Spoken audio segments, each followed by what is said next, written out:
qu'on dise, quoi qu'on fasse, c'est ce qui est. C'est la seule chose qui restera. Nous n'y serons plus. Longo Betty nous a appris qu'au-delà de nos chapelles, nous devons surtout partager des idées et prendre le temps de nous aider, d'échanger des idées, de partager la production intellectuelle. Car c'est la seule chose qui restera. Je vais m'arrêter là. Je donne la parole à Quanta. Merci d'être venu.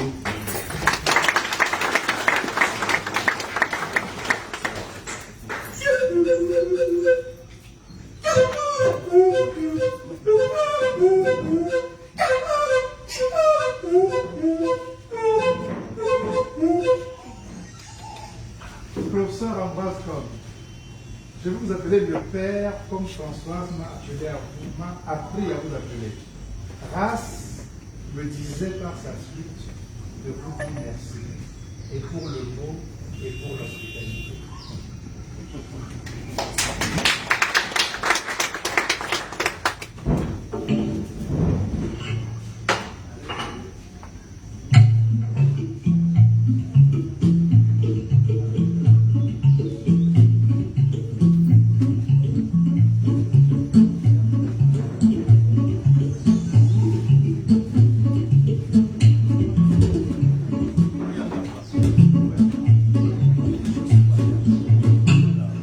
Cher public, Race me dit de vous dire bienvenue dans cette forêt de livres. Il ajoute que l'esprit de celui qui a implanté cette forêt n'est pas loin et que pour que nous puissions passer un moment agréable, que nous pensions à éteindre nos téléphones portables ou à les mettre sur silencieux.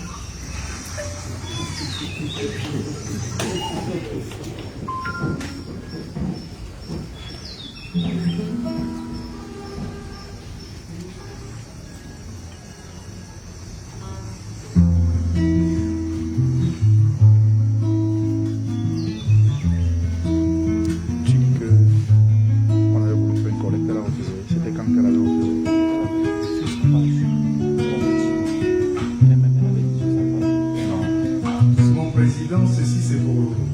Si, puisque les gars avaient cotisé, Race par me exemple, dit pour de son vous procès dire au départ, que même bas sur le Cameroun de mon politique, depuis que nous sommes arrivés ici, lui dit qu'il se sent moins seul.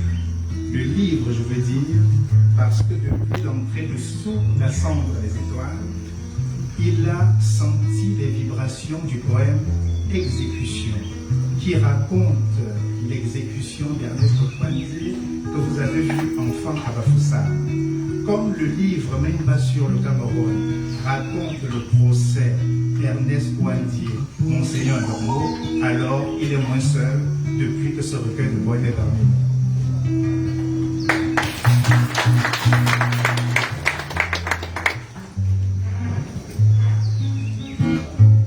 Et là, Race me dit qu'il faut que j'arrête avec mon blablabla, que les bonnes choses peuvent commencer.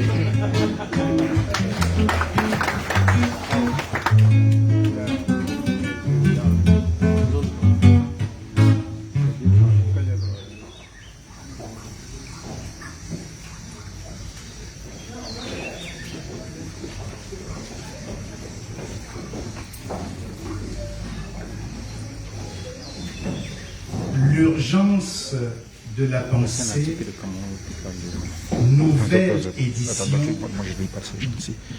préface. Moi je lis pas ces gens-ci, c'est des gens qui Comme racontent plein de les hommes, conneries. chaque livre a son destin propre. Ce petit livre a fait son chemin dans la discrétion d'une œuvre sans prétention. Ça commence bien de mettre avec tous les gens qui l'ont aidé, c'était les gens. Ça, c'est des conneries. L'accueil que lui a réservé le public depuis sa parution il y a plus d'un quart de siècle est flatteur et justifie la présente réédition au moment où il est introuvable, en dépit de nombreux tirages pirates, dans la plus totale anarchie. Le prétexte est inespéré pour faire des précisions sur quelques points. L'urgence de la pensée, ou, et pourquoi pas, l'urgence de penser, sans doute plus correcte selon la syntaxe ordinaire. L'urgence de la pensée parce qu'il s'agit d'une invite à l'acte de penser et une référence au produit de cet acte. L'urgence de penser invite uniquement à l'acte, sans apparemment se préoccuper du résultat de l'acte. On peut penser à vide, sans aboutir à quoi que ce soit, mais penser quand même en une manière d'acte gratuit, d'exercice spéculatif pur. Or, je propose que l'on se livre à un exercice de raisonnement productif sur notre condition en démocratie et sur les conditions de la démocratie en rapport avec le progrès économique, social, culturel, intellectuel même. Donc, que l'on réalise l'acte de penser pour produire de la pensée, et pas seulement de bruit intellectuel. Le choix téléologique du substantif penser et non pas du verbe penser indique une finalité qui ne peut être atteinte que par un cheminement qu'exprime le verbe. Acte et produit de l'acte, cheminement et finalité, telle se présente la pensée, expression d'un duo inextricable en une manière de deux dans l'un. Quant à l'urgence, elle n'est guère conjoncturelle. Si elle se faisait sentir avec une particulière acuité au moment où l'ouvrage fut écrit, on peut bien voir qu'elle est permanente. Le sous-titre du livre suggère que l'on tient la pensée pour une précondition du développement en Afrique. J'ai voulu me livrer à ce qui était et demeure au centre de ma réflexion, le développement de l'homme dans la liberté et la responsabilité, sinon j'eus pu, dans une perspective plus ambitieuse, de préconditions du succès, j'eus pu parler dans une perspective plus ambitieuse de préconditions du succès de toute entreprise humaine ou de toute action efficiente. Car un des éléments de différenciation entre l'action des peuples qui font des progrès remarquables et ceux qui sont à la traîne est la conception de l'action comme la réalisation structurelle d'une pensée qui anticipe les fins de l'action. L'action est pour ainsi dire la réalisation en 3D d'une idée développée, mûrie et élevée à la hauteur d'une pensée qui fixe les balises, proportionne les dimensions, détermine les objectifs et frappe au cœur de la cible. La pensée sauve des tâtonnements coûteux. Menée dans une perspective stratégique, elle permet d'anticiper les obstacles en fonction des acteurs et des intérêts en présence et de la sorte de s'assurer la victoire dans un univers de compétition. La pensée cognitive, appréhensive, est rupture avec l'irrationalité exubérante qui fleurit dans le champ discursif public en Afrique aujourd'hui. Bien qu'un tel discours demeure relativement marginal, il a incontestablement un certain pouvoir d'attraction, en particulier sur la jeunesse qui, bien souvent, est dépourvue du viatique indispensable à l'aiguisement de la capacité critique. Faire acte de pensée exige une certaine ascèse, à tout le moins une culture minimale qui passe par la fréquentation assidue et sérieuse de ceux qui constituent des repères sur le chemin. Il faut consacrer du temps et un apprentissage, si possible encadré, de la construction d'un raisonnement démonstratif. En effet, penser n'est pas construire abstraitement des systèmes décousus qui permettent de triompher sans peine d'une articulation intellectuelle portant sur une question voisine mais distincte. Une telle façon de procéder abuse des analogies mais ne démontre pas la cause efficiente des événements. Son ressort essentiel est la vraisemblance, une idée que l'homme anime en y projetant ses flammes et ses démences et qui devient croyance, comme l'a écrit Sioran. D'aucuns ont pu voir dans cette réflexion un discours apologétique sur la pensée énoncé en répudiation de l'action. Cette vue rapide repose sur un manichéisme de mauvais aloi, là où notre propos vise simplement à établir le besoin de l'une par l'autre et peut-être vice-versa. L'opposition pensée-action est une spéciosité qui ne peut conduire qu'à une aporie. En amont de toute action, il y a une pensée ou une prétention de pensée. Elle peut être indigente, rudimentaire, irrationnelle, mais elle existe, fût-ce in status nascendi. Ce que cet essai a voulu mettre en évidence, c'est la nécessité pour les habitants de ces lieux constitutifs de ce qu'on appelle Afrique d'ouvrir par eux-mêmes un corpus de propositions réflexives, d'énoncés normatifs ou performatifs formulés à partir d'un raisonnement intellectuel leur permettant de procéder à l'énonciation de soi, l'appréhension de leur environnement, la construction de leurs espaces de liberté, à leur insertion dans le globalisme compétitif. La pensée comme dimension de la praxis ne peut se borner à une métaphysique des êtres, voire des choses. L'emprise de la pensée sur les choses et les événements est bien plus déterminante qu'on l'imagine de prime abord.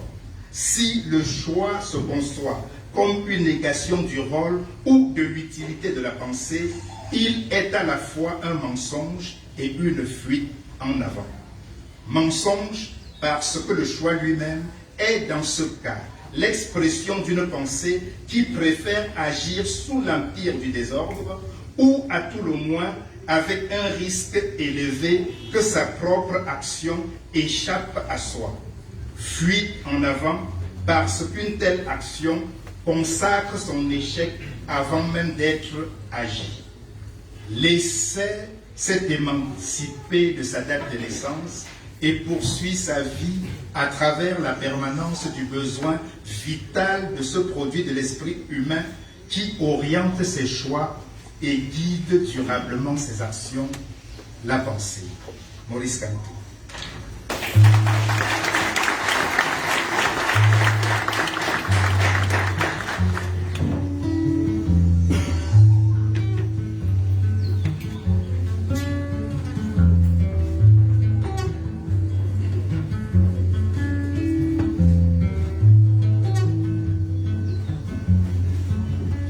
Territoires insoumis, extrait.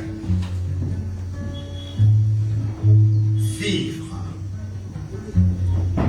Pince-moi quand je ris de mon rire jaune, à l'éclat de charbon de mes dents endartrées, était-ce donc ce mirage qu'annonçait le jeune premier, sanglé dans un costume festonné d'espérance? Il n'a guère survécu au premier hivernage. Pince-moi quand je marche, somnambule vers l'inconnu de nulle part. Les entrailles de la terre crachent les minerais, palmeraies, bananeraies verdis de nos mains calleuses, comme au jour grincheux de la servitude. Pince-moi quand je danse, vacillant au pas douteux des ombres qui singent les vivants, message de luxure, des déhanchements saccadés aux pas endiablés qui vrillent et s'envolent, profusion d'odontole. Pince-moi quand je pleure pour que je me rappelle que rien n'est fini tant que ce n'est pas fini, que l'on meurt de n'avoir rien fait et que l'on vit d'avoir osé.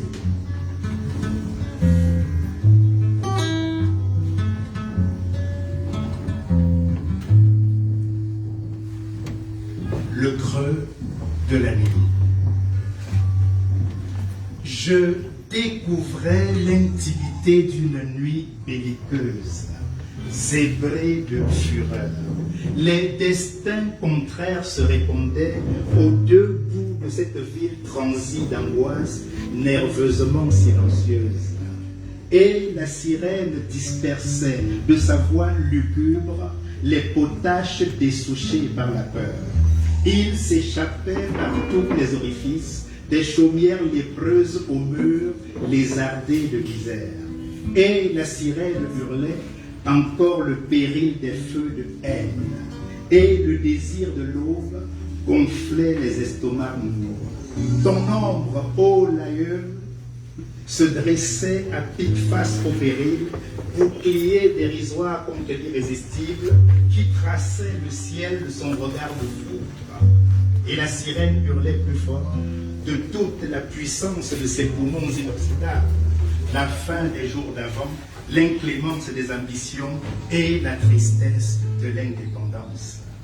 Ton ombre totémique s'érigeait au milieu de la cour pour conjurer la tragédie qui se nouait aux quatre coins du vent. En eau frémissait l'avenir, fragile fœtus chahuté par les chants de guerre qui trouaient une nuit vampirique. Nuit syncopée de caquettements de fusils qui mitraillaient les tempes, et la sirène hurlait la mort des morts sans nom, sans nombre. Cette ville, cette nuit, ces enfants allongés dans les flammes et qui ne se réveillaient pas au réveil.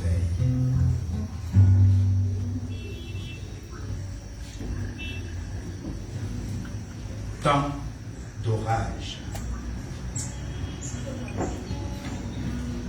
Un nouvel orage déchire le ciel et le son du corps appelle encore nos corps en jachère, sevrés et transformés. Nos rêves hirsutes, striés des râles gercés de fureur, oubliés des courbes insolentes des groupes identines, les saillies orgueilleuses des poitrines conquérantes, les chavirements langoureux des yeux qui se brillent. Le répit fait son nid dans l'éternel repos, tout de sang champ de ruines, s'ouvre payant les abîmes aux âmes raidies de peur abyssale. Élève mon courage à hauteur du martyrologue, au confluent de la panade et de la déchéance, où la vie n'est plus qu'un théâtre d'ombre. Tu l'enseignes et je le sais, la mort n'est un problème que pour les vivants. Qui chante le requiem alors qu'encore mugissent le risque, alors qu'encore fleurissent les baobabs? Nous irons aux enfers tirer de ses entrailles l'arme secrète qui fait fondre les rocailles. Dans l'univers constellé de l'espace sidéral, nous arracherons le soleil à son sommeil stellaire. Le passé fut de l'heure, à nous est l'avenir. L'espérance s'est levée, ardente et orgueilleuse, sur la crête des vagues. Elle réenchante notre demain et dévoile aux victimes de l'histoire le blason constellé du destin de gloire.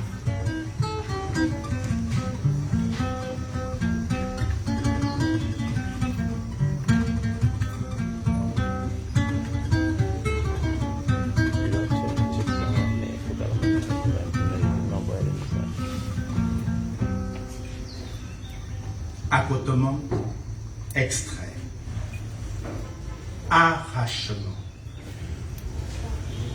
Crève-cœur mon pays, ghetto, et c'est haut le cœur qui crève l'espérance.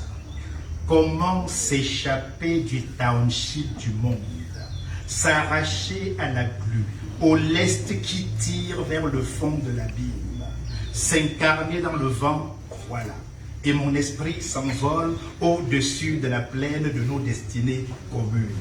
Tam-tam grave qui roule sa peine, au fond de la Seine, sont-ce des funérailles pour nos morts exaltés et nos morts inconnus, tant de vies gaspillées, tous ces morts oubliés, ils hantent le château, questionnent nos silences, fustigent nos patiences. Tam-tam funèbre, funeste, qui gronde sa rage, tam-tam hurlant, qui lâche ses paroles comme une averse de coups, tam-tam de guerre disant la mort, qui met le feu à la plaine, pour que les morts s'ajoutent aux morts, jusqu'à ce que pour tous vienne la mort. Nos morts, de haine mort, de fainéantise mort, de convoitise mort, arbres desséchés qui n'offrent pas d'ombrage. J'essuie vos crachats sur le sourire du mendiant, sur la tendresse de la lune, je les essuie sur nos bras ouverts à la miséricorde. Que ces bras aimants innervent de vie la généalogie des enfants de la patrie.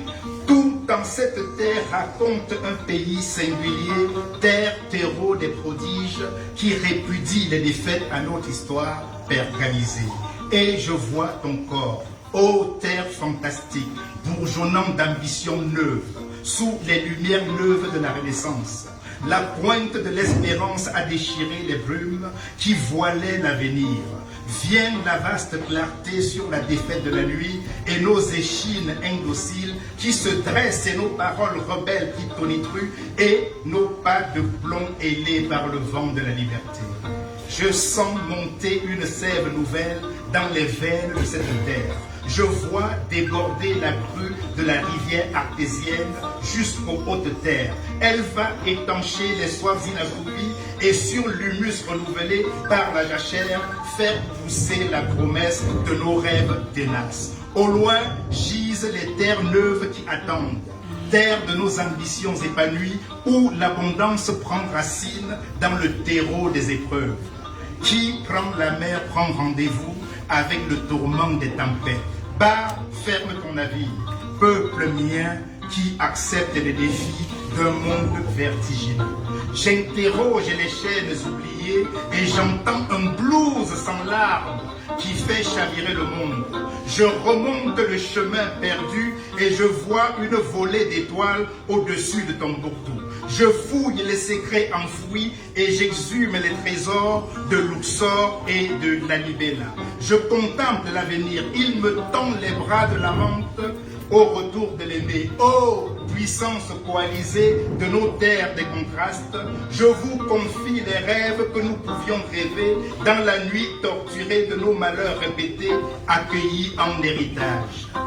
J'ignore pourquoi, mais mes bras ouverts ne se fatiguent pas. Et qu'importe que la haine me mange à toutes les sauces, à tous les banquets, à tous les discours, mes bras ouverts ne se fatiguent pas. Ils attrapent le vent quand même ils tourbillonnent. Ils enlacent l'ignorance quand même elle méprise. Mes mains chargées d'ardeur pour pétrir ce peuple qui m'aspire et me consigne. Mes mains candides qui s'expriment dans la force de l'étreinte. Mes mains ouvertes d'où s'échappent les colombes aux quatre coins de la patrie. Mes mains soupirantes d'aise qui croisent dans l'enlacement de tous en un fagot unique d'où nul ne sera plus jamais soutiré. Sur chaque acre de cette terre, je plante une tige de feuillants, qu'elle apaise de sa verdeur les durs temps de disette de la fraternité oubliée, qu'elle s'enracine, se densifie pour devenir forêt sacrée où se scelle le pacte de nos corps accordés.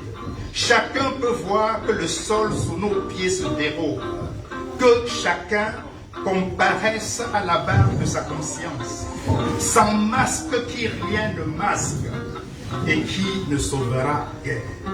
Ô silhouette informe, tremblant dans la brume d'une terre qui gémit, j'ai tant attendu, tu t'es attendu toute la nuit, tout le jour, ma porte est ouverte. J'ai cru que tu verrais ma flamme sous le manteau que je fais. J'ai voulu mes pas au rythme de tes pas au rythme de mes pas, dans le sens de notre marche commune. Ni Dieu, ni Messie, mais j'ai essayé vraiment. Maintenant que les digues rompues libèrent toutes nos forces, enjamber l'histoire pour être au rendez-vous de l'eau. Par ténogénèse des étoiles dans nos têtes libérées, prolifération des lampes de feu au creux de nos mains, ciel joyeux de nos brésières, ciel outre-mer de victoire hilar, qui se souvient du dernier soir, dans un douala incandescent de lumière jaune, porté par la jeunesse de mon pays. Elle ne revendique ni sceptre ni couronne, mais un pas gigantesque au-dessus de l'abîme des années de ruines. Elle revendique une place, sa place dans le monde mondialisé, une égale fulgurance dans l'esprit de conquête. Ô terre du premier cri de l'homme, quittez les trottoirs du monde pour revêtir la dignité des Amazones de Matamba, sortir de la poubelle des siècles, quitter les accotements du monde pour se mêler à la marche conquérante des territoires nouveaux de la connaissance, vaincre la folie d'un moi mortifère, quitter les travées de l'arène pour affronter les défis informes des temps à venir. Toi, pays, berger qui ne marche pas à l'avant de son troupeau, terre fragmentée où on ne sait pas faire fou, je pleure tes peurs, je pleure tes silences, je pleure tes torpeurs, je pleure tes indolences. Et cependant pour toi, je convoite les rayons du jour. Je lis dans la jeunesse du monde qui palpite en toi la promesse primordiale de ton avènement. Que ma bouche l'annonçant ne bruisse pas de vanité parmi les nations.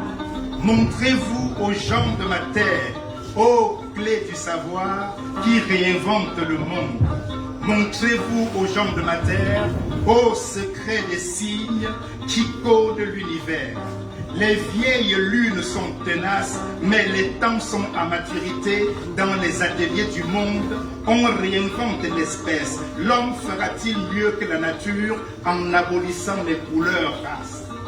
Debout, ô jeunesse d'une terre en demande, et répands ton amour sur son corps des souffrances. Debout, ô jeunesse d'une terre en attente, et hisse l'oriflamme sur sa plus haute éminence. Plus rien ne brille de les vents, plus rien ne doit voler tes rêves. Va, force vitale de ma terre, victorieuse de nos misères, va poser un baiser sur le sein du monde qui attend. Que les siècles se souviennent de ce temps où la volonté en acte aura changé notre destin.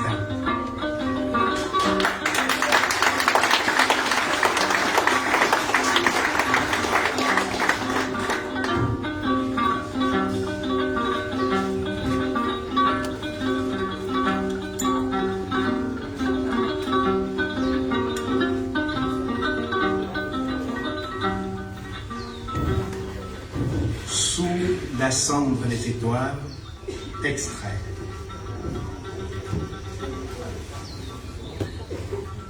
Pétale de l'aube.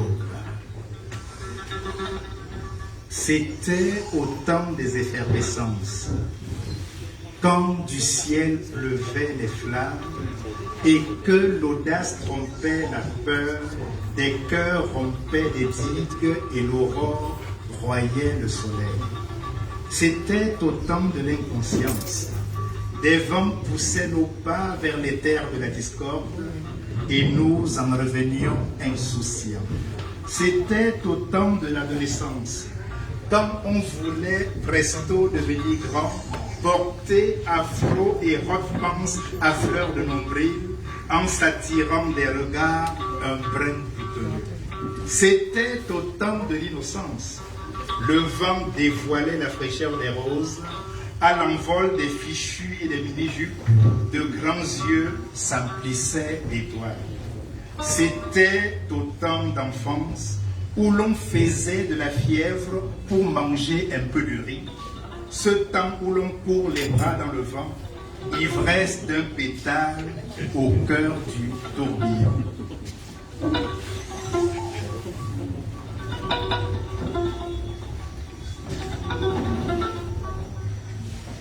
Comme des mâchoires qui enserrent. Il a plu dans nos cœurs tant de peine qu'un hivernage de grâce ne les peut apaiser.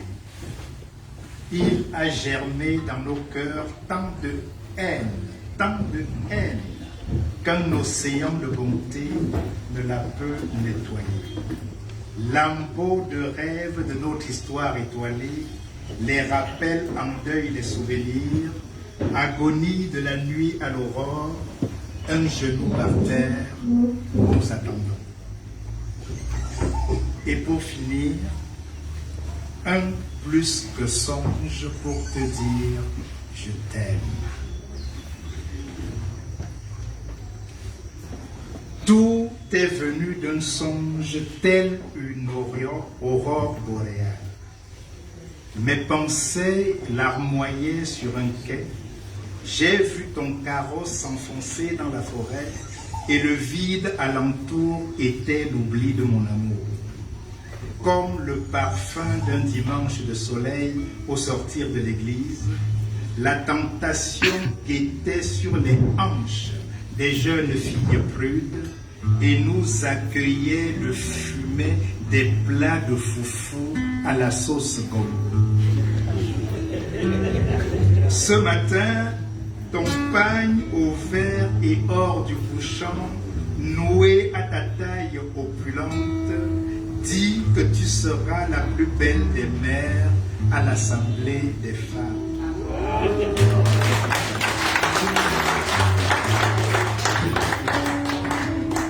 Mes coliques me rappellent que je ne t'ai pas dit je t'aime. Comme mes lèvres accouchaient au lait de ta tendresse, quand dans mes veines la fièvre attisait ses brèves, tandis que le miel coulait onctueux de mes souvenirs, la saveur du soir me rappelle que je ne t'ai pas dit je t'aime. Comme le faisait ma bouche à ton sein appliqué, telle une ventouse. Quand tu revenais des champs, s'égayait la demeure affligée par ton absence. Accourait à raisonner les voisins et quelques nigots aussi pour rattraper les repas de 7 jours de disette. Et la mélopée de bambins formant la ronde d'une danse, je t'avais alerté sur les périls de mon audace. Armé pour combattre cette terre métissée de douleur et de rire qui déchire l'air amer. Mère, voici ton fils sur les chemins rocailleux de la chute. Mes dames de bonheur ont été assombries.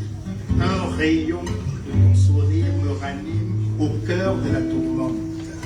Chante-moi encore une berceuse sur mes insomnies. Alors que tu t'en allais, voici que ton esprit déchirait le ciel de la maison comme en son milieu le rideau du temple.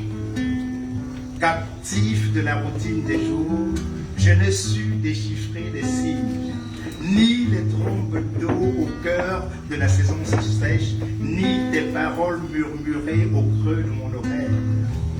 Mais chante-moi l'arc-en-ciel du retour des combats, la sarabande qui emplit les cœurs céruléens des jours de victoire.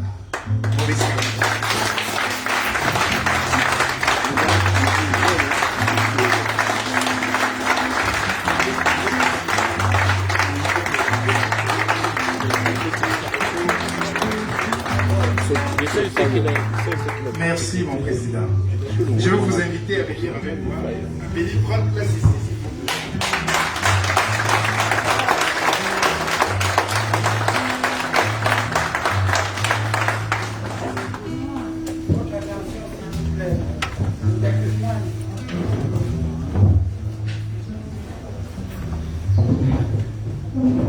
Mesdames et messieurs, nous avions à vous présenter en début de ce moment les 5 dernières publications de Maurice Kamto. Ras et moi avons lu L'urgence de la pensée, avons lu Territoire insoumis, Accotement, Sous la cendre les étoiles, mais je vous avoue que traiter de droit constitutionnel nous a un tout petit peu intimidés. C'est la raison pour laquelle nous n'en avons pas lu d'extrait. D'abord par le volume, 1 millier de pages, le temps mis à l'écrire, une vingtaine d'années. Ma première question à vous, mon président, c'est de savoir pourquoi ce traité de droit constitutionnel et en quoi il est utile à Ras et moi de faire des efforts de le lire.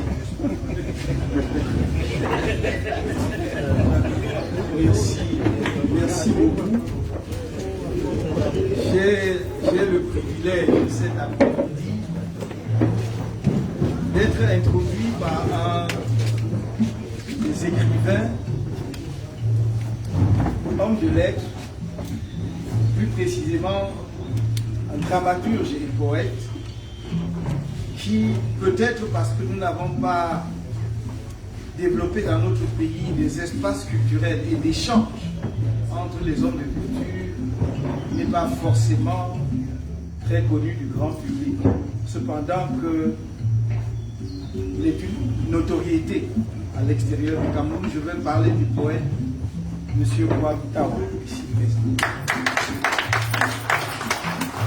J'ai rarement vu un homme de lettres aussi généreux, qui en plus de sa propre production, fait un point d'honneur à promouvoir les œuvres d'autres écrivains. C'est assez rare sous nos latitudes pour que nous le souvenions. Merci encore pour tout ce que tu fais. Je remercie son complice Ras, que je découvre pour la première fois, et qui a su agrémenter la lecture des textes que nous avons entendus, une musique tout à fait appropriée, tout à fait accordée. Ce n'est pas de l'improvisation, même si ça en a l'air. Je voudrais te remercier, Chabot. Je suis ici et le professeur Ambroise Combe, qui nous y accueille dans un lieu mythique, la bibliothèque des peuples noirs. C'est un lieu habité. Il est habité par l'esprit de son fondateur, de son créateur, l'immense Mongo Betty.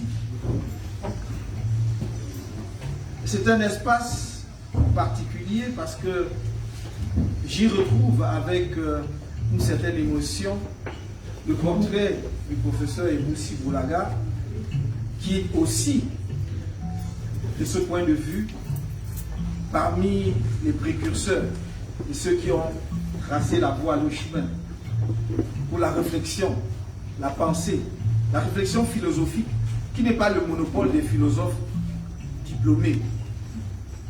La pensée philosophique est d'abord la capacité à produire son propre raisonnement, sa propre réflexion sur l'être, la vie, le destin, que ce soit sur les aspects physiques ou métaphysiques de ce que nous sommes. Bien sûr, avec une certaine discipline, c'est pour cela qu'il faut apprendre. Bien sûr, avec le maniement approprié des concepts appropriés. Il ne s'agit pas de parler en désordre et de ceux qui étant le philosophe. En ce qui me concerne, je n'ai jamais eu cette prétention parce que c'est une discipline bien trop difficile et bien trop rigoureuse pour qu'on s'y hasarde sans y consacrer le temps nécessaire. Mais il m'arrive trop souvent, très souvent, peut-être même trop souvent, de fréquenter les philosophes. Alors, au passage, on peut là et là glaner quelques réflexions qui alimentent votre propre pensée. je ne peux répondre à la question qui m'a été posée sans dire que la poésie, par contre, me taquine depuis très longtemps. Je n'ai pas dit que je taquine la poésie. C'est elle. Et je ne vais pas faire un retour en arrière. Il me suffit de dire ici que ma prétention littéraire n'a jamais affleuré à mon esprit.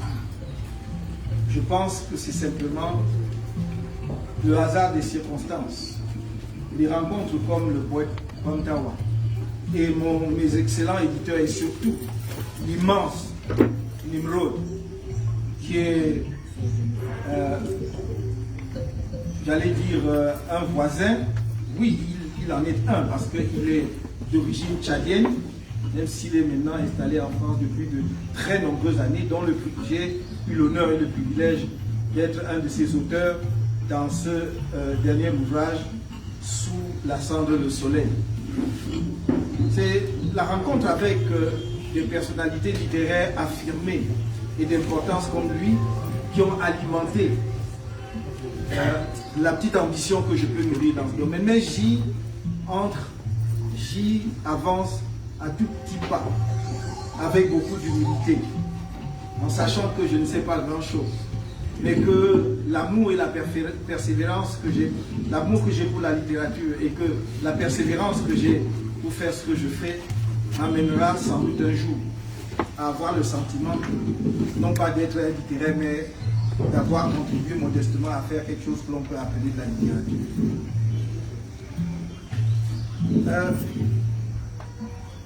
La question s'agissant du traité de droit constitutionnel est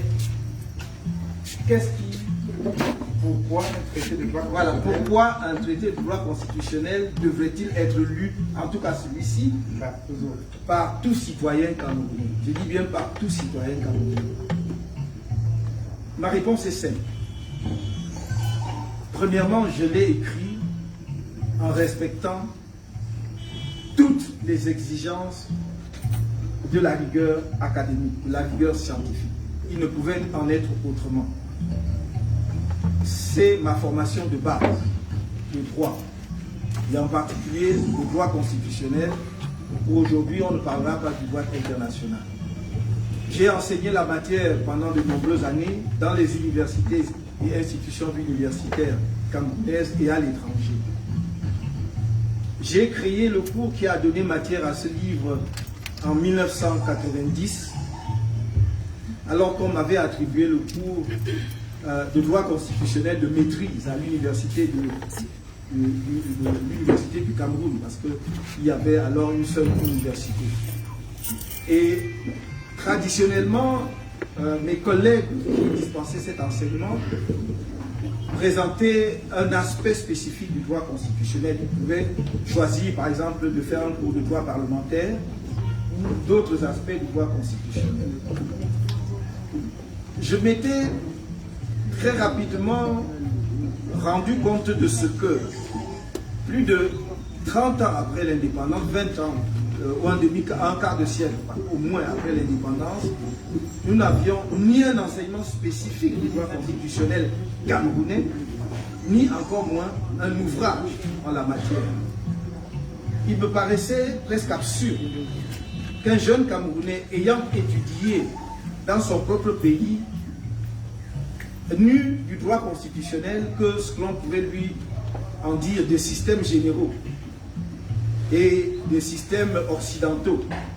Et du coup, notre seul horizon de référence, c'était ce que l'on nous présentait comme étant les modèles constitutionnels appliqués aux États-Unis, en Grande-Bretagne et en France, qui sont les trois grands modèles. Le modèle parlementaire, le modèle présidentiel et le modèle mixte, semi-parlementaire ou semi-présidentiel, qui est pratiqué en France. Or, il apparaissait manifestement qu'au fil des ans, depuis les indépendances, les pays africains avaient développé leur propre formule constitutionnelle, parfois beaucoup plus adaptés à leur environnement que les modèles constitutionnels d'emprunt. J'ai ressenti comme une nécessité donc de développer des enseignements spécifiques en la matière. Je venais de rentrer très émolu du concours d'agrégation des facultés de droit, j'avais encore toute l'énergie nécessaire, je pouvais donc me lancer ce défi à moi-même. Car il s'agissait d'un défi, alors l'accès aux archives étant ce qu'il y a de moins facile, de moins aisé dans notre environnement. Or, comment écrire sur le droit constitutionnel camerounais en s'en tenant à des généralités? Il fallait que je trouve la matière. Et pour trouver la matière, il fallait chercher partout où elle se trouvait. J'ai passé de longs moments, de longs mois, devrais-je dire, à l'Assemblée nationale à l'époque, où sans doute les choses ont-elles changé depuis lors, où il fallait prendre les notes à la main, lire le journal officiel, prendre les notes à la main parce qu'on ne pouvait pas faire des photos. Donc j'ai passé plusieurs mois à l'Assemblée nationale à éplucher les archives, les débats parlementaires. Il y avait très peu de choses aux archives nationales elles-mêmes. Et à l'étranger, j'ai pu trouver, notamment pour tout ce qui est de la période coloniale, en particulier de la période du mandat et de la tutelle, et du comportement des puissances administrantes au Cameroun, j'ai dû aller à la Bibliothèque des Nations Unies, partout ailleurs, à Genève et à New York, pour rentrer dans les archives. Et c'est pour cela que je crois pouvoir vous dire humblement que c'est un livre qui est scientifiquement fiable, qui est le fruit d'un travail d'honnêteté intellectuelle. À aucun moment, je n'ai exprimé mes sentiments propres, y compris parce que je brosse toute l'histoire constitutionnelle du Cameroun et la période actuelle. Donc depuis la formation du Cameroun en 1884, si on veut prendre 1884, parce que le territoire commence à faire le Cameroun dans sa forme, que nous recevons finalement après la période allemande, commence à se mettre en place bien avant, avec les Anglais, il y a la visite des Anglais et tout. Mais ce qu'on va appeler les premiers traités qui scellent justement nos rapports avec la puissance extérieure, qui aident à la configuration du Cameroun, on va dire, donc c'est la fin du 19e siècle. Donc ça part de cette période jusqu'à la période, jusqu'en 2000, on va dire. L'ouvrage est sorti en 2020, si je me trompe, ou 2021, donc jusqu'en 2020. Les dernières mises à jour remontent à 2020-2021. Ça veut dire que je couvre aussi l'élection présidentielle de 2018. Mais vous verrez, je peux vous demander d'aller le lire, je n'exprime aucun sentiment personnel. Je dis seulement ce qui s'est passé. Et je crois que c'est le travail d'un universitaire d'œuvrer de cette manière. Les batailles politiques, nous les mènerons ailleurs. Le champ politique est prévu pour cela. Mais s'agissant de former l'esprit des jeunes Camerounais, je me dois de leur donner une matière fiable, scientifiquement inattaquable et en tout état de cause digne d'être une source sur laquelle ils peuvent s'appuyer pour présenter justement l'état actuel du droit constitutionnel dans notre pays. Et pourquoi devez-vous lire cet ouvrage? Ce n'est pas simplement en raison de cette perspective historique. C'est parce que vous y découvrirez, je peux vous l'assurer, beaucoup de choses que vous ignorez sur l'histoire politique et constitutionnelle de notre pays. Et ce n'est pas un auteur qui veut vendre un livre qui vous exhorte à l'acheter ou à le lire. On vous parlait de l'urgence de la pensée ici. Il a paru en 1991-92, si je me trompe, ou 93. Mais je n'ai jamais touché un centime là-dessus. Donc mon problème, mon souci premier, n'est pas de vendre des livres et de gagner là. Tant mieux si j'en gagne, mais ce n'est pas ça qui est mon mobile premier pour écrire un livre. C'est d'apporter ma modeste contribution à la construction de notre pays. Et donc, si je vous exhorte à lire, c'est pour votre culture.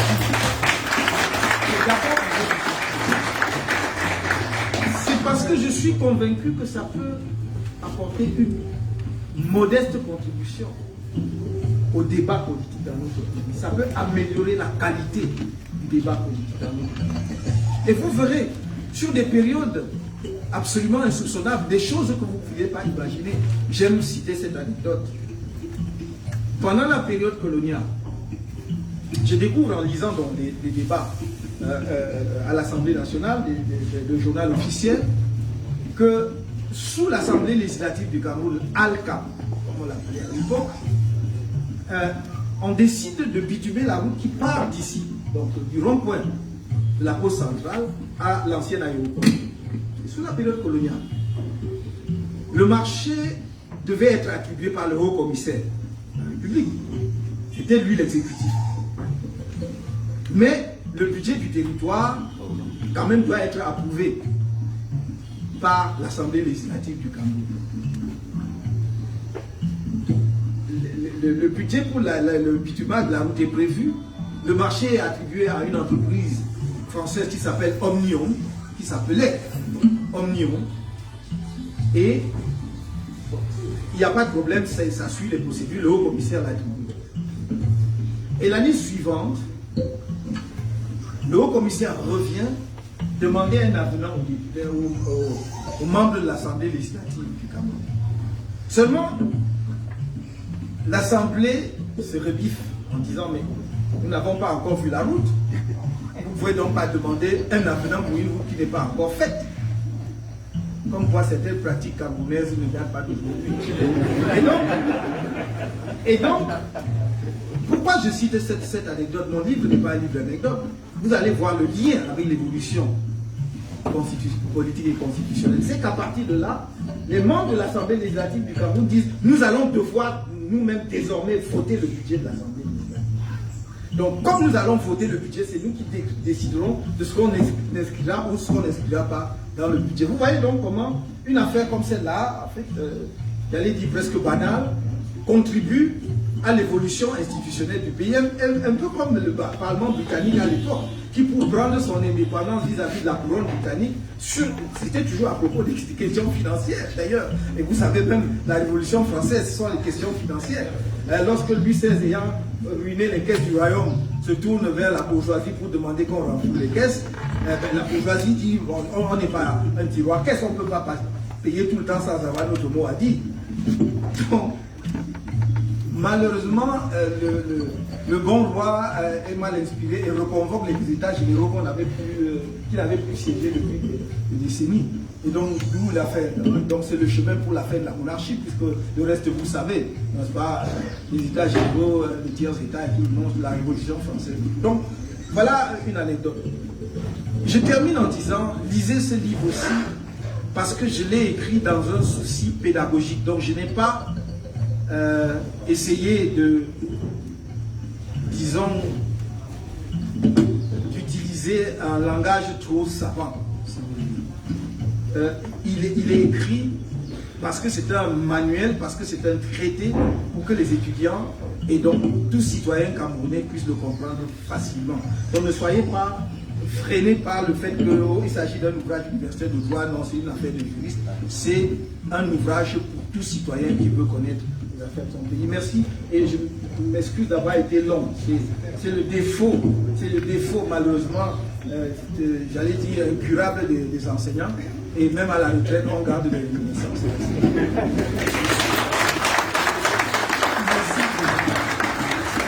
Je vais, avant de passer la parole au public, vous poser une deuxième question.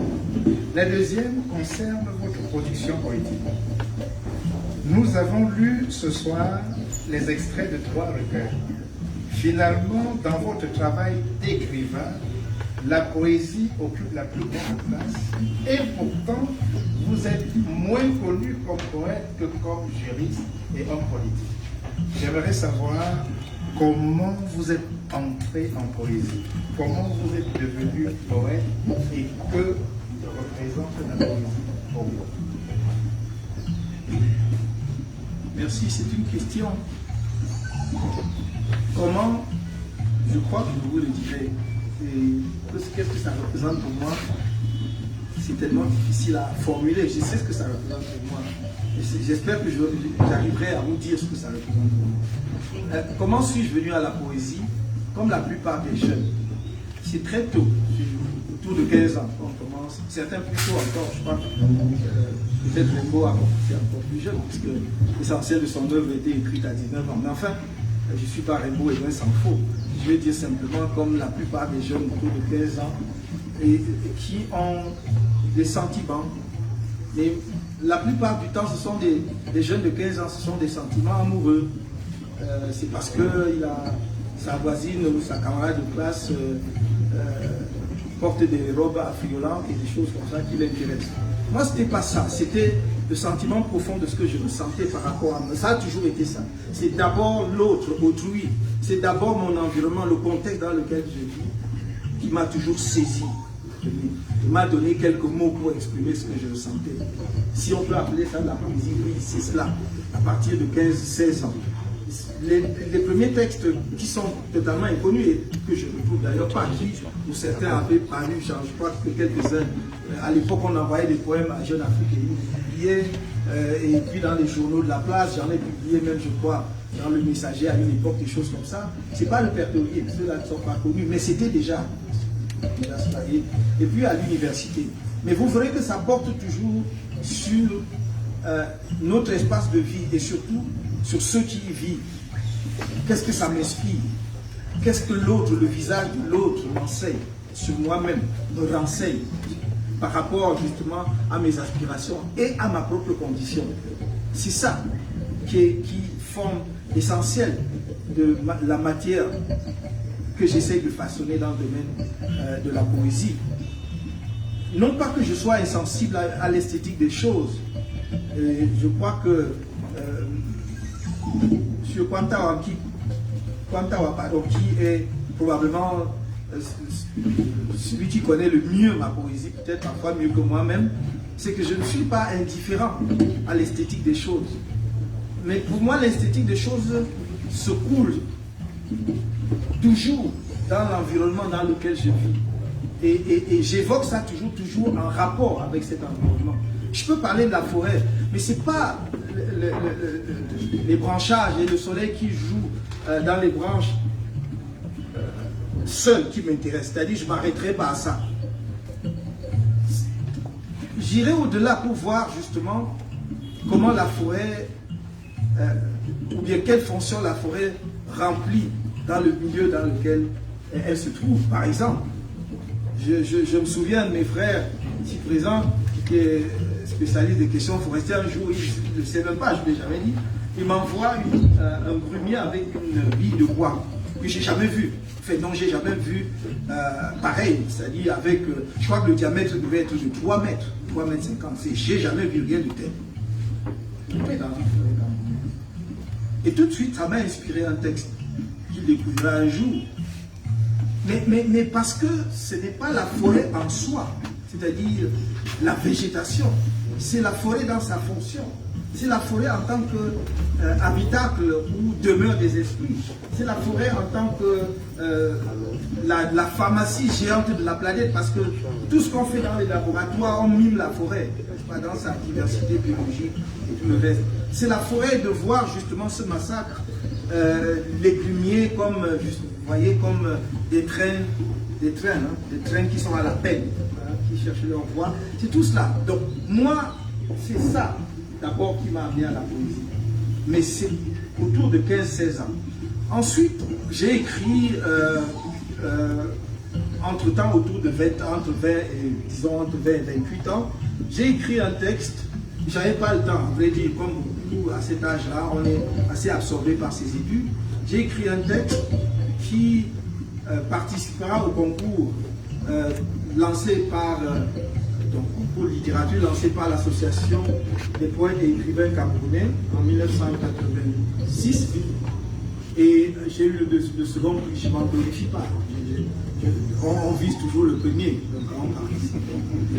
J'aime pas les positions de Poulidor, qui ne m'intéressent pas beaucoup. Mais enfin, ça a quand même retenu l'attention du jury malgré tout. Et donc, c'est un peu cela. Mais il y a eu, vous le savez très bien, une longue période d'hibernation due à mes activités, parce que je crois que l'activité poétique, comme l'activité littéraire, est une activité extrêmement exigeante.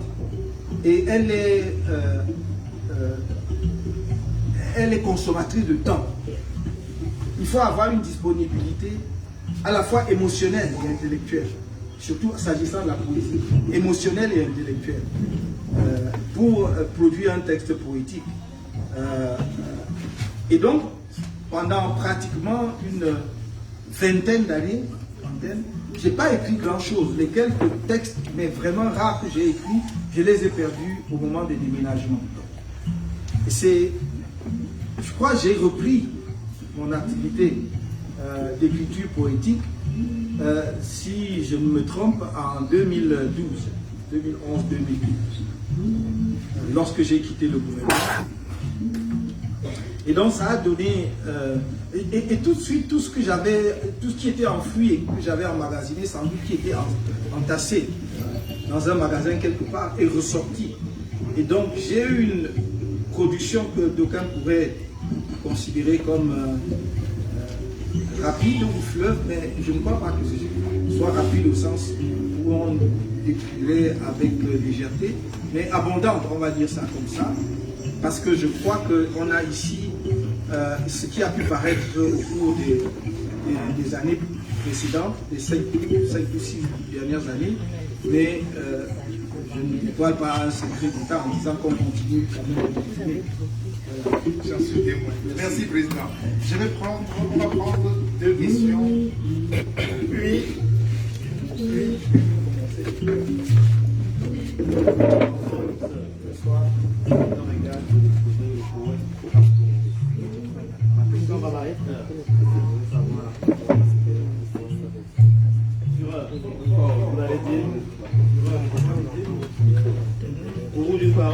Si la jeune dame la veut passer, c'est oui,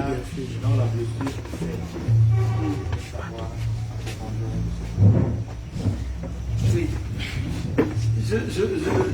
J'ai omis une partie de la réponse à la question de ce programme, c'est que, oui, on fait grand cas au Cameroun de ce que je sois un homme politique, et d'aucuns ne voudraient regarder à travers ma poésie que l'homme politique. Bon Dieu, il faut commencer par qui? Par Léopold Senghor? N'était-il pas homme politique, chef d'État, même il a continué à écrire, n'est-ce pas? Peut-être pas forcément la poésie, l'essentiel de sa poésie était publié avant les indépendances, mais il a l'essentiel de sa pensée, notamment en ce qui concerne sa contribution intellectuelle, la vision africaine du socialisme, c'est après. Non, c'est une fausse querelle. Václav Havel, il est décédé maintenant, qui était tchèque, c'est chef d'État, c'est un des plus grands dramaturges, n'est-ce pas? Je crois que je ne dis pas de bêtises. On va parler de qui? De Pablo Neruda. Pablo Neruda, prix Nobel de littérature, poète, parmi les poètes, en 1960, non pas 60, c'est plutôt 60, c'est le français qui était Saint John Perse, ou Saint John Perse, qui était secrétaire général du ministère des Affaires étrangères en France pendant longtemps. Pablo Neruda, qui a été ambassadeur de Chili dans plusieurs pays et qui est un homme politique de gauche affirmé. De quoi parle-t-on au Cameroun? Qu'est-ce que la production littéraire, la sensibilité? Jugez-moi à mes œuvres littéraires. Oubliez à la limite Camto. Lisez ce poème et dites, il y a un auteur X qui a écrit, et voilà ce que nous en pensons. Faites votre critique littéraire suivant les canons de la critique littéraire. Pourquoi est-ce que nous sommes aussi étroits dans notre façon d'envisager ce monde? Donc je crois que je ne vais pas m'attarder sur cette question. Je crois que j'assume chaque aspect de ma personnalité. Je suis par profession, à l'origine dès le départ, professeur de droit. C'est mon métier. Je suis homme politique par engagement citoyen, par conviction citoyenne. Et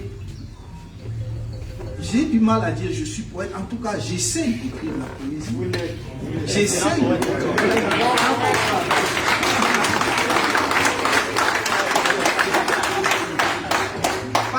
Parce que je le ressens ici, j'ai vraiment cette sensibilité-là. Mais croyez-moi, je vais citer M. Kwantawa 1000 fois parce que il est vraiment, quand il est dans la marmite de la littérature, comme on dit. Croyez-moi, ça n'est pas quelque chose, on ne se met pas sur le bout de table d'un café et on écrit un texte poétique définitif. Ça peut être l'inspiration première, mais ça peut être, c'est justement juste le commencement de quelque chose dont vous-même parfois vous ignorez quel sera le produit final. Ça exige beaucoup de travail, croyez-moi. Donc, on ne devient pas poète juste parce qu'on peut aligner 2 phrases que l'on coupe ou 3 phrases que l'on coupe et, vous voyez, on fait un métré. C'est beaucoup plus, j'allais dire, c'est un peu plus compliqué que ça. En tout cas, c'est beaucoup plus exigeant que cela. Je ne vais pas ici faire le savant en vous disant, si vous convoquez les termes habituels, on va vous dire où est-ce que vous avez placé les mystiches, est-ce que vous avez fait ça. C'est beaucoup plus que ça. Si vous ne le faites pas, vous ne le faites pas. Non pas parce que vous ne le savez pas, mais parce que vous avez choisi de ne pas le faire. Vous comprenez? Si vous faites un vers sans hémistiche, il faut que vous, en tant que poète, vous soyez conscient que vous avez choisi cela. Si vous en introduisez, donc ce n'est pas quelque chose comme on voit là. Nos balbutiements initiaux là doivent passer par un moule exigeant, qui n'est pas nécessairement aller à l'école. Les ateliers d'écriture, il y a des gens qui sont outillés pour cela, qui doivent vous former. Mon écriture, et je le remercie, et je ne le remercierai jamais ici assez. Moi qui, justement, a été sur mon chemin, qui m'a mis en contact avec mon éditeur actuel, et j'ai dit, je ne remercierai jamais assez Nimrod, parce qu'il n'a pas été seulement mon éditeur, parce qu'on a travaillé sur l'écriture poétique. Et je ne peux pas ne pas reconnaître que il y a eu une évolution dans mon écriture poétique, non pas dans ma sensibilité poétique, non pas dans la profondeur de ma poésie, de ce que je voulais exprimer dans ma poésie, mais dans la manière dont, de manière littéraire, on écrit la poésie. Voilà, je voulais être d'abord clair là-dessus, c'est quelque chose d'extrêmement important pour moi. Maintenant, vous m'avez dit, oui, Fureur, vous avez ces 3 vers. Non, je ne peux pas parler de vers. Moi, je reste dans le poème. Oui, je dis, c'est un poème de 3 vers. Oui, c'est ce que j'ai dit. Okay. Voilà. Qu'est-ce que j'ai voulu exprimer? La fureur, ce poème veut dire simplement que la fureur, c'est pas seulement la colère, c'est plus que la colère, c'est plus que le mécontentement. La fureur, c'est qu'on a, lorsqu'on est allé au-delà de la colère, et ma façon, la façon dont j'ai cru qu'on pouvait exprimer cela de manière poétique, c'est vraiment que c'est la dague, c'est quoi? C'est un couteau, vous le savez, c'est un poignard, hein, qui vrille et se plante dans une plaie qui saigne encore. C'est l'extrémité de l'extrémité. C'est plus la colère. Voilà. Donc, et voilà, j'espère que j'ai atteint. Mais je sais que M. Pamela, vous pouvez aimer puisqu'il me l'a dit. Magnifique poème. Oui. Vous avez parlé du poème. Pour l'avoir lu, je vais dire ça. L'hymne national, qui a commandé,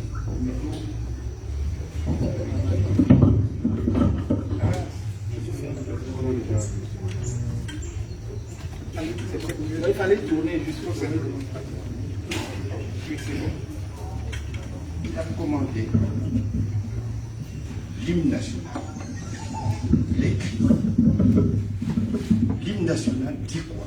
C'est un texte éminemment poétique, philosophique, ontologique. C'est rouge. Il a commandé. L'hymne national est écrit en 1927. Au Cameroun, berceau des non-sociétés. Je vais citer quelques vers. Nous travaillons pour te rendre prospère. Du nord au sud, de l'est à l'ouest, sois tout d'amour. Et de l'Afrique, sois fidèle enfant. Fidélité. C'est pas hasard qu'il est panafricanisme intransigeant.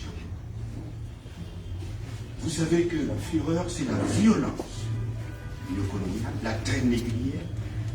On nous a arraché des millions pour aller bâtir l'Occident qu'il connaît. Donc, on a modifié cette hymne nationale en 1972. Parce qu'on te dit pour évacuer, pour enlever de ta mémoire, pour te rendre amnésique. On te dit que la barbarie dont on parlait, non. Va, vol, tu es déjà libre. Ce qui est une erreur monumentale. Il commande dans ses écrits. Il commande. Donc je ne suis pas obligé qu'il soit prêt. Et vous avez raconté sa jeunesse. Entre 10 ans, entre 6 ans, 10 ans. Une violence inouïe. C'est ça qui est répété tout le temps. Ce n'est pas non plus au hasard que tu as convaincu mon grand frère petit. Même pas sur le Cameroun. Même pas sur le Cameroun, pour s'éloigner d'Ormeau. Et vous dites, mais est-ce que vous n'avez pas des rémissions par rapport à ça? Oui, je dis que vous êtes tous, quel que vous soyez ici, dans une violence inouïe. Et quand ça prend des proportions, il a parlé de la haine. La haine dans l'un de ses extrêmes. Il vous dit la haine. Quand un peuple s'installe dans la haine de l'autre, ici c'est la haine ethnique, elle est destructive. Ce n'est même pas pour dominer quelqu'un, c'est pour le tuer. La haine ethnique, c'est pas ça. La haine ethnique. Et c'est Cheikh Anta Diop qui l'a démontré. Karl Marx n'a pas vu. Il a dit que la haine ethnique, ce n'est pas pour dominer quelqu'un, c'est pour le tuer. C'est le Rwanda. Et on avait prévu que le Cameroun, le prochain étape, c'est le Cameroun. C'est pratiquement une nationalisation. La prochaine fois, c'est ici. Oui, c'est ça. Donc, vous êtes tous des poètes qui s'ignorent parce qu'on vous a rendu ici. Et ceux qui ont écrit l'hymne national, ils n'avaient pas 25 ans. Le président actuel n'avait pas, il n'était pas né. Il est né en 33. Donc, l'hymne national, on ne modifie pas une seule virgule d'une hymne national. De toute façon, mes enfants n'ont jamais chanté, n'est-ce pas?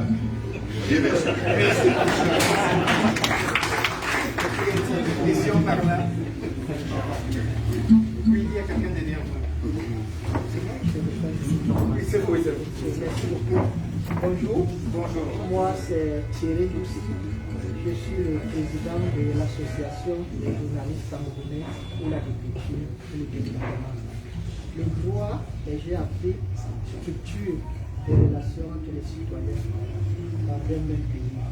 Donc, pour ça, je suis d'avis avec vous qu'il faut lire votre livre parce que les populations doivent savoir. Mais il se trouve également que les gens ont évolué et par conséquent, le droit doit aussi évoluer, doit même bouger, sans qu'il faut avoir la bougeotte notamment. Bon, il y a une forme juridique qui est en train de naître, une idée, en ce moment c'est une idée, mais elle est appelée, si jamais c'est qui est majoritaire, à structurer les relations entre les citoyens dans les sociétés. Il s'agit de quoi? Il s'agit de fédéralisme communautaire. Alors, je voudrais interroger le juriste, le politique ou l'intellectuel plutôt. Quel est votre avis sur le fédéralisme communautaire?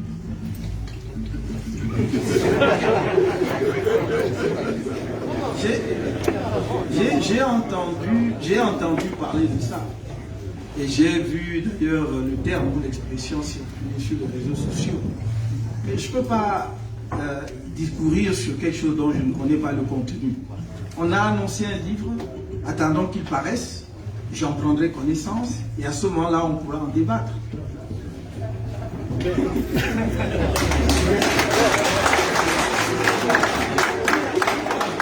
Sap.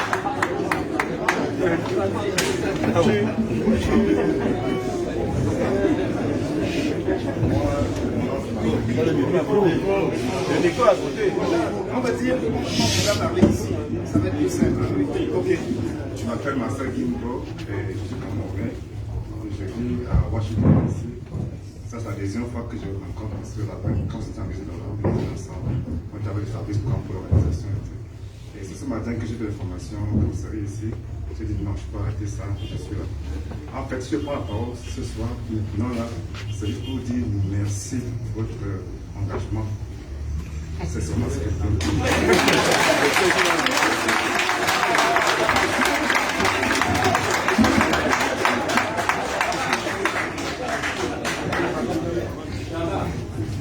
Bonsoir à tout le monde. Bonsoir aux poètes. Je préfère la casquette de poète parce que je suis enseignant de français, de littérature. Je suis chemin de Caminieri et j'enseigne au lycée bilingue de Malmaï. Alors, tout à l'heure, lorsque vous avez décliné votre parcours poétique à l'âge de 10, 15 ans, puis 20 ans, puis la période d'hibernation, je crois qu'après la période d'hibernation, il y a eu un rebondissement. Alors je voudrais savoir quel est le rêve que le poète a pour la société camerounaise. Parce que, vous l'avez dit tout à l'heure, vous n'êtes pas trop attaché à l'esthétique des choses. Ce n'est pas tant la forêt, pour vous reprendre, qui vous intéresse, mais c'est la fonction que la forêt joue dans la société. Peut-être que lorsque vous observez les kaképia, vous ne voyez pas les engins qui transportent le bois, mais plutôt qui ruinent nos forêts africaines et peut-être tropicales. Je voudrais savoir quel est le rêve que le poète a pour la société camerounaise. Parce que ce rêve aussi est peut-être ce qui, d'un point de vue littéraire, peut contribuer d'entretenir la flamme du citoyen qui parfois a l'impression d'être pris au piège ou alors d'être englué. Merci. Merci beaucoup. Je voudrais faire un petit rectificatif. Non, ce n'est pas exact de dire que je ne suis pas attaché à l'esthétique. C'est fondamental, l'esthétique. On ne doit pas se citer, mais j'ai un texte dans lequel je dis la poésie a pour seul nom beauté. C'est-à-dire que vous, même si vous voulez exprimer la misère des hommes, vous devez, sur le plan poétique, l'exprimer d'une manière esthétique. L'on y retrouve l'esthétique poétique. Donc on ne peut pas être indifférent à la poésie. Mais ce que je voulais dire, c'est que je ne fais pas de l'esthétique pour l'esthétique. Donc je ne fais pas de l'esthétisme. Je ne suis pas parnassien, je peux vous le dire. Donc, par conséquent, j'écris aussi pour dire quelque chose sur ma société. Et peut-être même surtout pour dire quelque chose sur ma société. Alors quel est le rêve que j'ai pour notre société? C'est le même dans le domaine politique et dans le domaine politique. Il y a d'ailleurs vous voyez que ça rime, hein?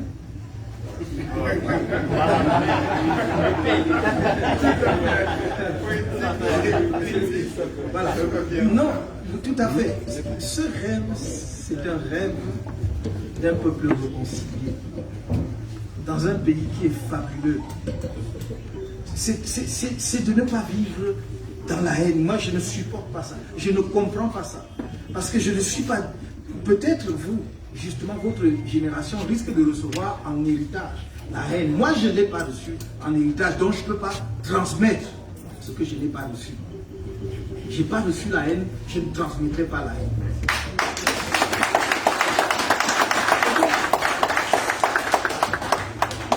Ensuite, les gens peuvent dire ce qu'ils veulent de moi. Peu importe, je sais qui je suis et je sais ce que je veux pour mon pays.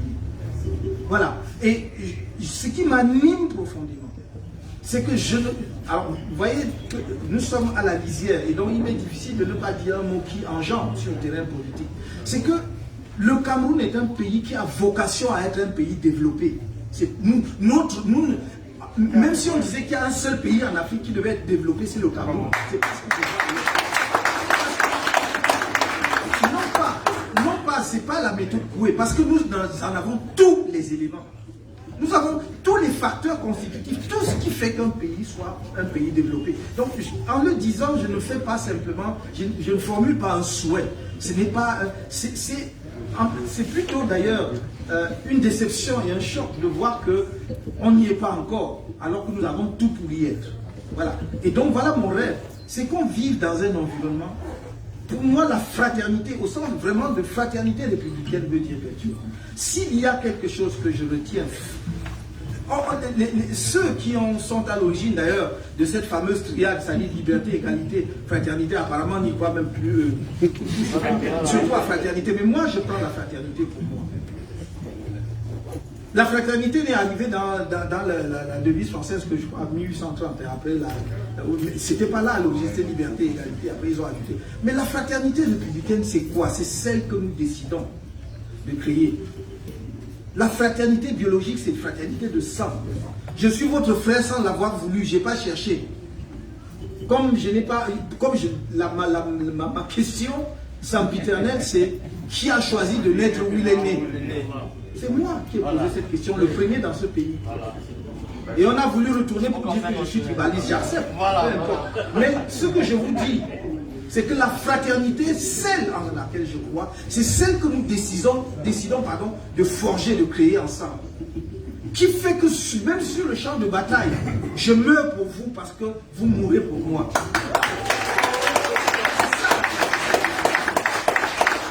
Et un pays qui n'est pas uni, un pays qui n'est pas rassemblé ne peut pas conquérir. Enfin, quand je dis conquérir, pas les autres, le développement. C'est-à-dire, ne peut pas effectivement aller à la conquête de sa propre position dans le concert des nations.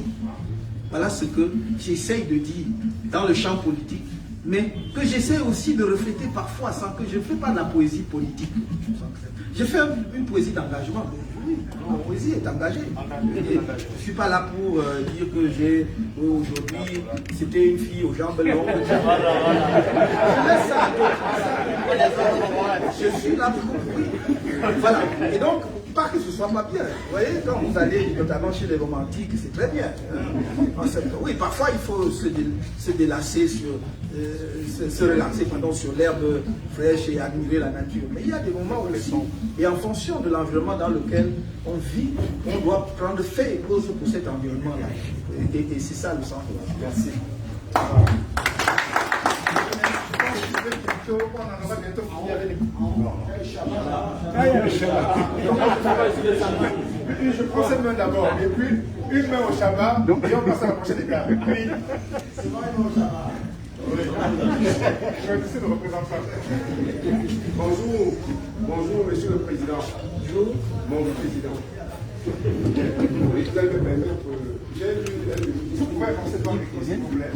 Puisque les autres enfants ne passent pas, il y a de la place. Voilà. Merci, monsieur le président. Je suis Boïkolo en fait, tout court. Je suis très heureux d'être face à vous aujourd'hui. Dans un de vos discours que j'ai souvent apprécié, j'ai retenu une phrase. Je reprends souvent la phrase plusieurs fois même dans mes paroles, sans comprendre exactement la profondeur de cette phrase. Cette phrase, c'est les heures les plus sombres de l'aurore sont les heures les plus sombres de l'aurore sont les plus sombres de la nuit. Me permettez aujourd'hui, monsieur le président, de comprendre exactement les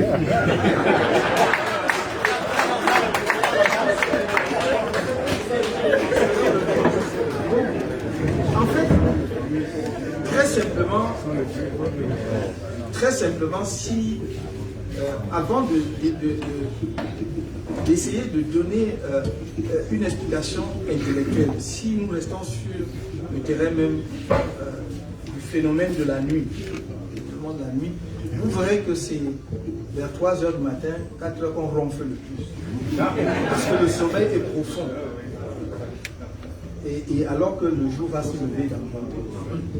Et si je ramène cela à notre société, puisque je parlais de notre société, c'est que nous avons atteint ces derniers temps dans notre société des niveaux de brutalité et de violence. Et on a parlé à plusieurs reprises cet après-midi de haine, de radicalité dans le rejet de l'autre, de chosification de l'autre, c'est-à-dire qu'au fond, on a l'impression que le mal que nous infligeons à l'autre ne nous dit plus rien, ne nous interpelle plus. Donc c'est parce que nous avons réifié, donc chosifié l'autre. Parce que notre insensibilité est à la mesure justement de la chosification de l'autre. Parce que si vous voyez en l'autre une figure de vous, votre propre figure, pour parler comme les villas, c'est-à-dire que si vous renvoie votre propre image, quelque part vous allez dire oui, mais quand même, il sent mal. donc je peux pas aller trop loin. Mais donc ce niveau de violence m'a amené à dire, oui, nous sommes là vraiment dans les heures qui précèdent l'aurore, parce qu'on ne peut pas continuer comme ça pendant très longtemps. Et je pense en fait, effectivement, que nous entrons. Je ne suis pas devin.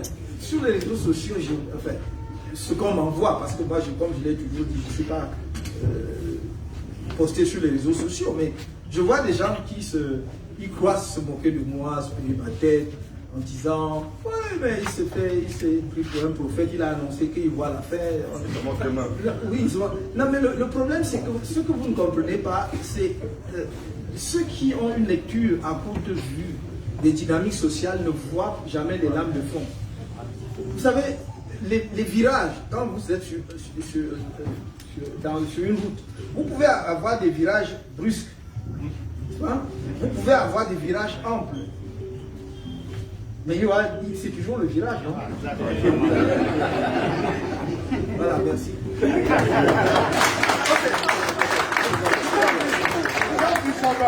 Je prends une voix féminine d'abord et je vous passe la parole. Oui. Oui, venez.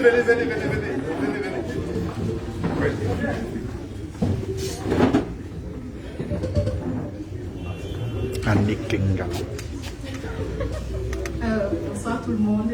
Bonsoir. Je suis Aline, étudiante, doctorante et cofondatrice de l'association Inédit Nico. Bonsoir, Monsieur Kamto, le poète. Je vous ai entendu, j'ai suivi Monsieur Kamtoa, j'ai entendu parler de très belles choses. Vous avez magnifié la femme, mais je ne vous ai pas entendu parler de la femme engagée. Nous ne pouvons pas juste être de belles choses. Nous avons besoin d'être des choses utiles. Je sais que vous avez beaucoup d'estime pour les femmes professeurs. Et j'ai envie de vous entendre, nous encenser, nous encourager, aussi bien dans la poésie que dans d'autres aspects de la vie, professeur. Merci, c'est ce que j'avais à dire.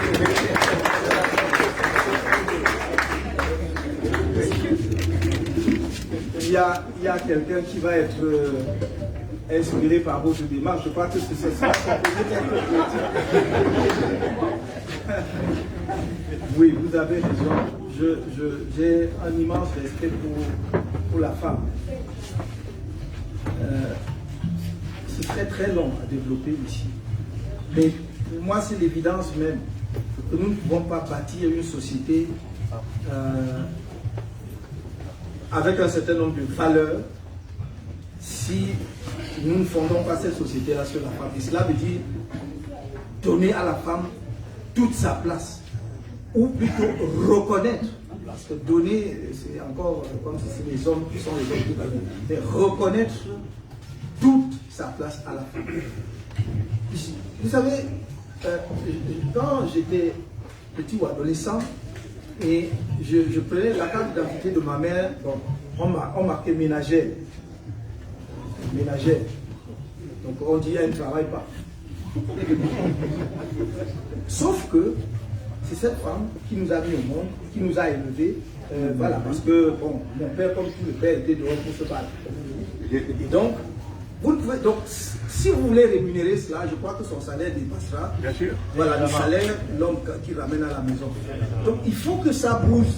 Tout cela commence à bouger dans notre tête. Parce que si nous ne le reconnaissons pas, si nous ne pouvons pas l'encenser pour cela, nous ne pouvons pas reconnaître l'importance, la part importante qu'elle a prise dans l'éducation de nos enfants.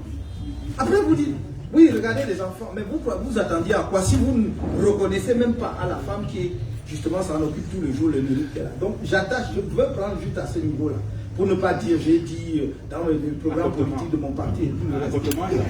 Et dans accotement, et même avant accotement, si vous prenez territoire insoumis, je ne sais pas si j'aurais pu demander, supplier le poète Kwam qui sait dire les textes, de dire cela. Et là, je parle d'une femme, d'une maman. Comment je la loue, comment je l'encense. Et donc, lisez encore plus mes textes. Vous verrez que ce n'est pas simplement un discours politique. Je l'assume sur le plan littéraire, mais je l'assume complètement, y compris sur le plan familial. Voilà. Je vais me permettre, avant de passer la parole au Shabbat, de dire, je ne sais pas si le président sera d'accord avec moi, mais il m'a été donné de lire, il n'y a pas longtemps, j'ai eu le privilège d'avoir l'un des tout derniers manuscrits du poète entre les mains. Je vous assure, c'est un travailleur infatigable. Et c'est un long poème, 50 pages, d'un seul souffle, Macadam. C'est un hommage à la femme batailleuse. Aussitôt que je l'ai lu, j'ai appelé Trace et nous allons bientôt faire un travail dessus.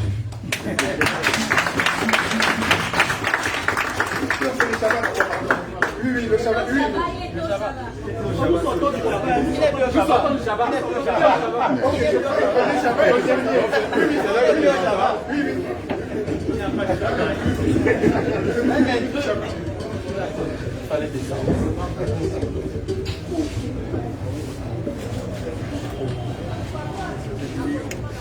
Bonsoir à tout le monde, je suis très honoré. Et je suis professeur Nana, j'enseigne la poésie à l'école normale, je suis aussi poète. J'ai lu beaucoup. Et je crois que j'ai aussi écrit par rapport au plagiat. Tout à fait. Sur le supposé plagiat du poète Camdo.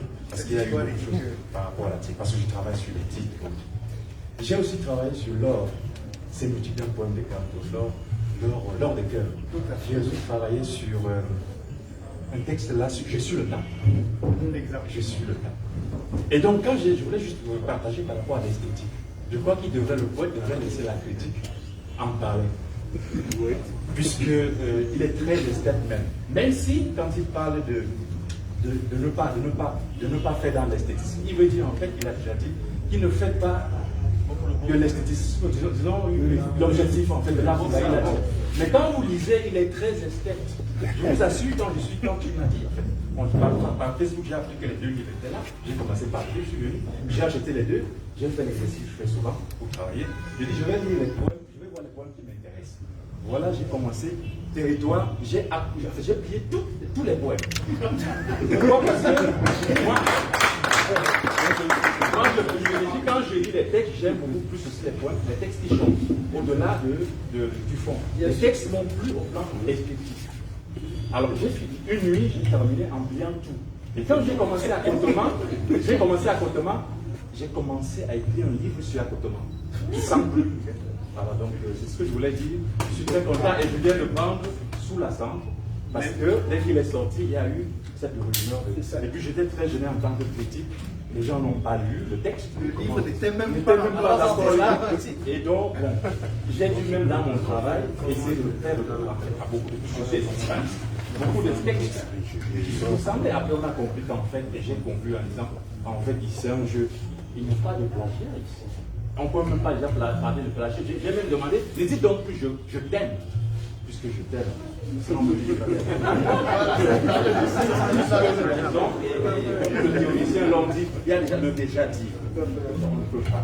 Donc voilà, je ne vais pas la parole, merci.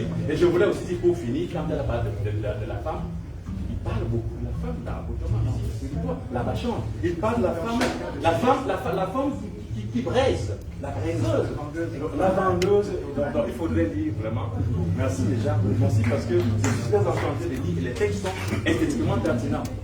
Même si sur le plan il s'intéresse beaucoup plus à la vie. Il a dit que le texte, il ne parle pas de la politique. En fait, le thème n'est pas la politique. Mais tout est en fait politique. Tout ce qui est dit concerne le réel, la société. Merci au Shabbat. La dernière.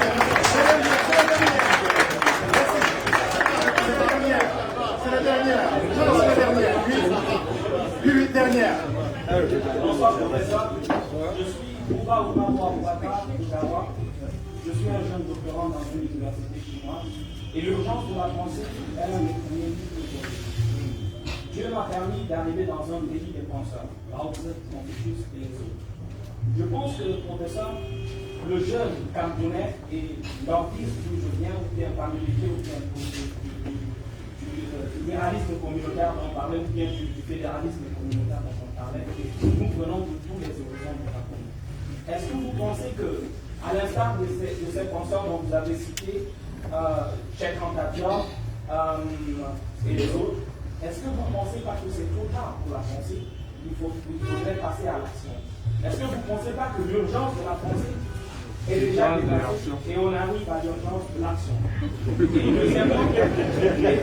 Et deuxièmement, concrètement, professeur, je suis en train d'écrire depuis bientôt 10 ans, mais je n'ai pas écrit de page.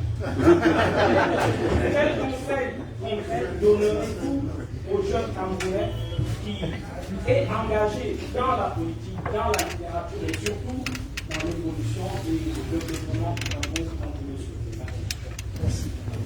Je vais essayer d'être bref. Je préfère que vous soyez là une petite minute parce que j'ai en fait répondu à cette question, c'est-à-dire est-ce que nous ne sommes pas dans l'urgence de l'action? Est-ce qu'on n'a pas dépassé l'urgence de la pensée? Dans la préface à la réédition des ouvrages. Je crois que, sauf si vous êtes arrivé un peu en retard, si vous aviez été attentif, vous auriez vu que je répondais à cela. En réalité, d'ailleurs, votre question suivante est une réponse, en quelque sorte, à votre question. Vous dites, j'arrive pas à écrire, mais vous écrivez pour exprimer quoi? Non, mais l'engagement, oui, mais vous, écrire, vous exprimez cet engagement comment? Pas la pensée, non? Voilà. Et donc, on n'en finit jamais avec la pensée.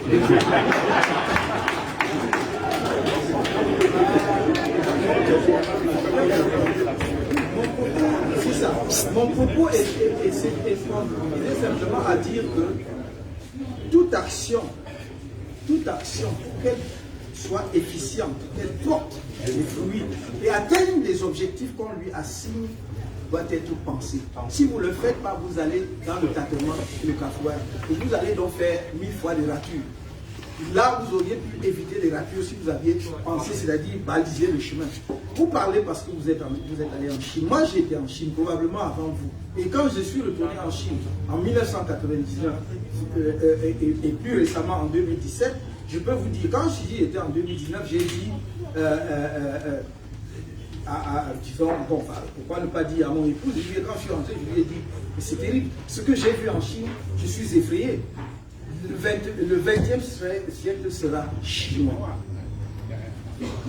Mais vous savez quand ça a commencé? Ça a commencé avec la défaite de la bande de 4.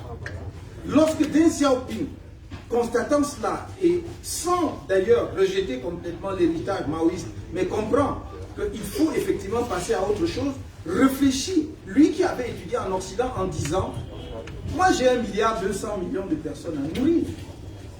Si vous me dites qu'il faut faire du communisme rigide, du maoïsme où on envoie tout le monde à la plantation, où on brûle les livres, il y a plus. Il dit qu'importe qu'un chat soit noir ou pourvu, il attrape la souris.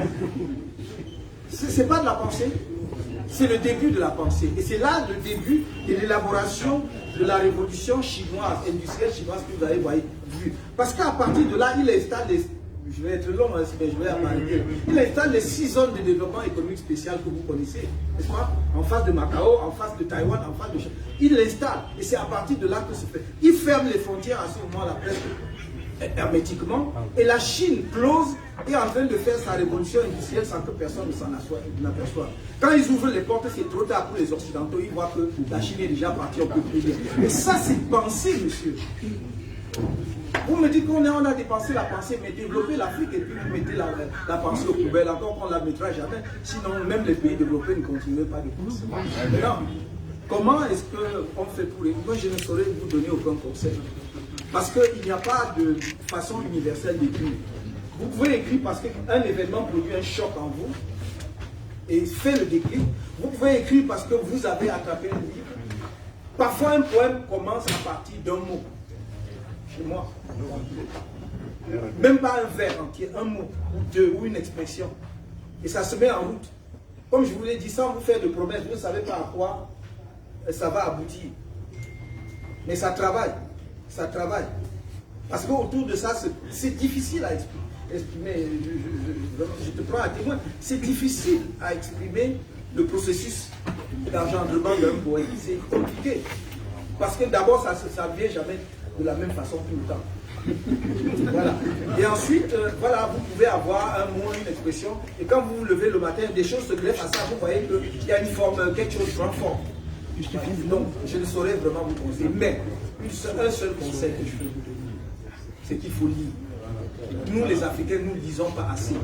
Nous croyons que nous pouvons nous lever et subitement inventer. La plupart du temps, quand nous croyons inventer, nous disons simplement des choses qui ont été redites depuis longtemps et on a l'air ridicule. Et on est surpris après que personne n'y attache de l'importance parce que ça a déjà été dit, souvent mieux dit. Je saisis cette occasion parce que mon ami et frère Kwame Sandoud l'a oublié parce que Affairé ici n'a pas dû suivre, mais je suis sûr qu'il l'a fait, n'a pas voulu s'y appuyer. Je voudrais saisir cette occasion précisément pour nous demander de rendre hommage à un jeune Africain de 31 ans qui vient d'avoir 100 ans après René Maran le prix Goncourt de littérature. Il s'appelle Mohamed Bouga Sarr.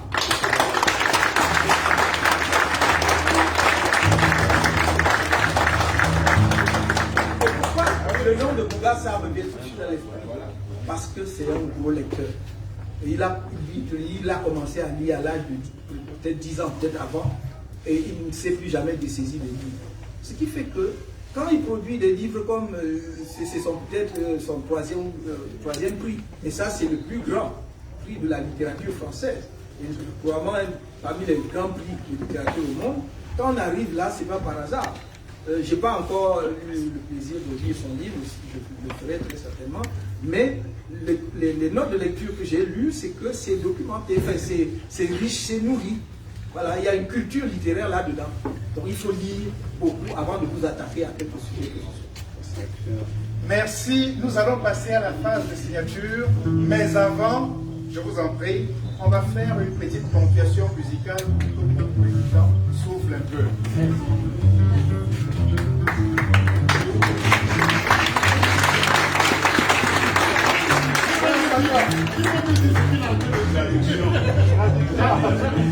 Plus besoin de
Passe un dieu.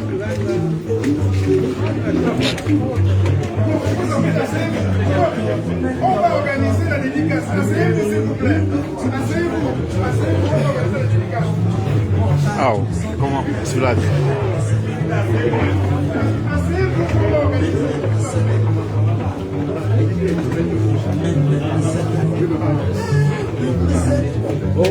Grâce là. Il faut faire attention. Comment ça? Ah, ça va. Départemental.